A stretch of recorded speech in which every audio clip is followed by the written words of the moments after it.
Hi everybody, it's Claire from Art Journal Love with another project for Grafix Arts. You can head over to the Grafix Arts website. The address is at the bottom of this page, and you can find lots and lots of inspiration from loads of artists who have used all the lovely graphics products. They really are very versatile, and it's worth going and having a look at all the wonderful things that you can do. In this project, I've used some Grafix Duralar clear film, and I've also used the Grafix Incredible White Mask Kit.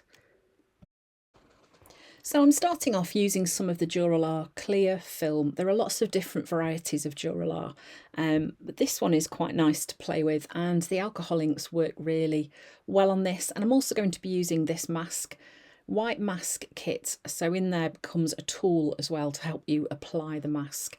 I'm going to be using it on the Duralar clear film that I've got here. These are alcohol inks. This technique works really well. It's lots of fun to play with. You can create all sorts of great surprising patterns using alcohol inks on Duralar. They work really well on the wet media Duralar as well, but the one I'm using here is the clear film, and it's lovely and thin.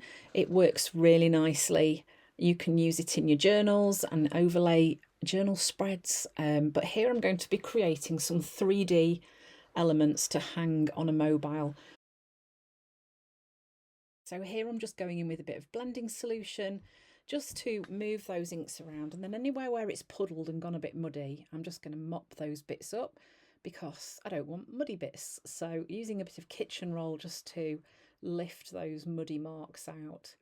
And also that just helps with the brightness of the colours. So this is the Incredible White Mask. It's a liquid frisket, so it is just a masking solution. This is the tool that comes with the kit, and it's really good at helping get that solution onto your surface. So there are two different nibs on the tip. You've got one with a flatter end and one more like a kind of pointy pencil sort of end, and you can see how easy it is to get that on there. So here I'm just having a bit of an experiment and doing a bit of splattering and drawing some circles as well, because my thinking for these sheets once they're dry is that they're going to be cut into strips. So it's that theory of making things big and busy and interesting when you're creating in mixed media. Cutting them smaller, you get these little gems of pieces of interest. So that's hence all the circles and the dots as well from the splatters. That's going to be set aside to dry, because it works better if it's left to dry. And although the Duralar is heat resistant, it's going to behave better if I leave it. So then, as you can see, I've moved on to moving some rainbow coloured alcohol inks across my page.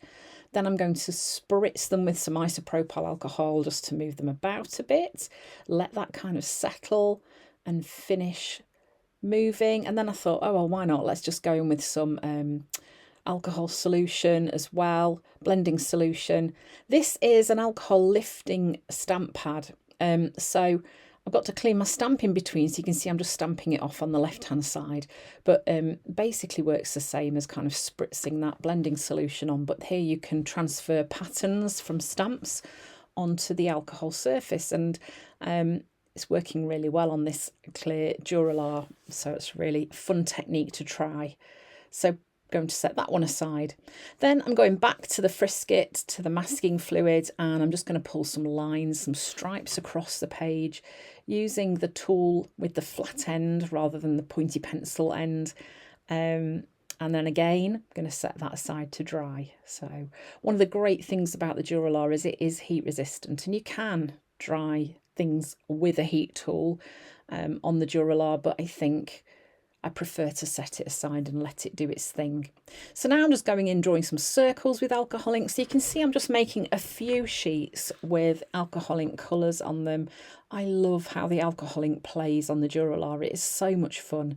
And then I'm going to go in with my blending solution as well and just help push those colours around. And again, I went in and I mopped up any little puddles.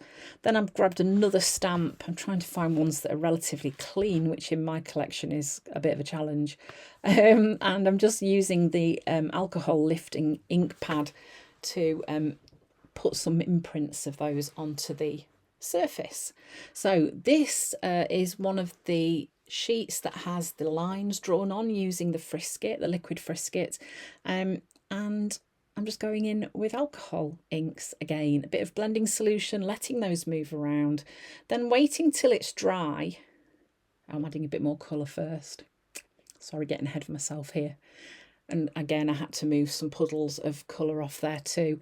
And then again, I'm just drenching the sheet with my colour. Not worrying about where the masking liquid frisket is, because it's going to be lifted off and it's going to leave a lovely pattern behind. So the only thing with this technique is you do need to wait for it to dry.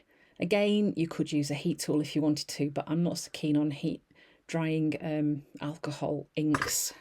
They can be quite pungent. Then I grabbed some mixatives, so like silver, pearl and gold ones, and I dropped some of those alcohol inks into the mix as well, just to kind of see how they would play on the surface. Okay, so in the incredible white mask kit, you also get a little tool, which is the liquid frisket remover, and it is perfect. It means you don't have to kind of rub your finger around on the surface and get covered in all sorts. This little tool just picks up the first part of the frisket for you and helps get it moving, and then you can, as you can see, have great fun peeling it back. This reminded me of being at primary school and peeling PVA glue off my hands when we've been doing craft. Lots of fun. It's insanely satisfying. So you can see that's leaving behind those marks on my Duralar, which I wouldn't have been able to achieve with alcohol inks because they are so fluid, and it's very hard to control what they do when you're using them in this kind of way. Here again, I'm just using the tool just to help me get the first bit of that frisket lifted so that I can peel the rest off, and look at those lovely circles that are left in my alcohol ink sheets. Lots of fun. Okay, so once I'd got all those prepped, I'm then grabbing my guillotine and I'm going to cut them into 2 centimetre strips. You can do thinner. If you're going to do wider strips than 2 centimetres, then you need to do longer lengths than I'm doing initially here. So once I've grabbed those, I'm laying them out on my mat into a star shape, as you can see. Nice and easy. Grab them from underneath, pop a staple through the centre. That's the fiddliest bit really. And then I'm going to bring opposite ones together and add another staple.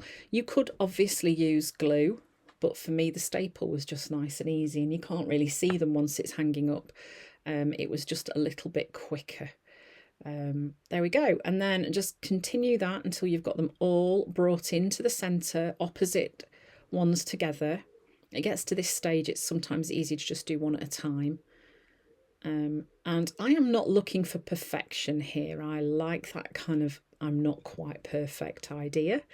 So then this is one of the sheets that I masked, and here I'm going in with a bit of stamping over the top because I kind of wanted to show you how versatile these substrates are. You can just treat them as a journal page really, so anything you can do on a journal page you can do on this Duralar. So some stamping, and then again I'm going to cut these into 2 centimetre strips and just repeat the same process. So I made a few that were different sizes just by cutting different lengths off the Duralar. I've grabbed 2 old paintbrushes, fastened them together using a bit of sari silk. This is what I'm going to suspend these Duralar baubles from. Now this bit was a little bit fiddly, but I used a crocodile to pop a hole in the top of the bauble. The top or bottom doesn't really matter, but decide which is the easiest bit to get the hole in. And then I'm just going to thread some ribbon through that I've knotted at one end. So this is how I attached them. I hung the 2 paintbrushes up, and then using the ribbon I just popped a slip knot on the end and slid it onto the paintbrush, and they suspend really nicely and they catch the light beautifully and make little beautiful reflections on the wall.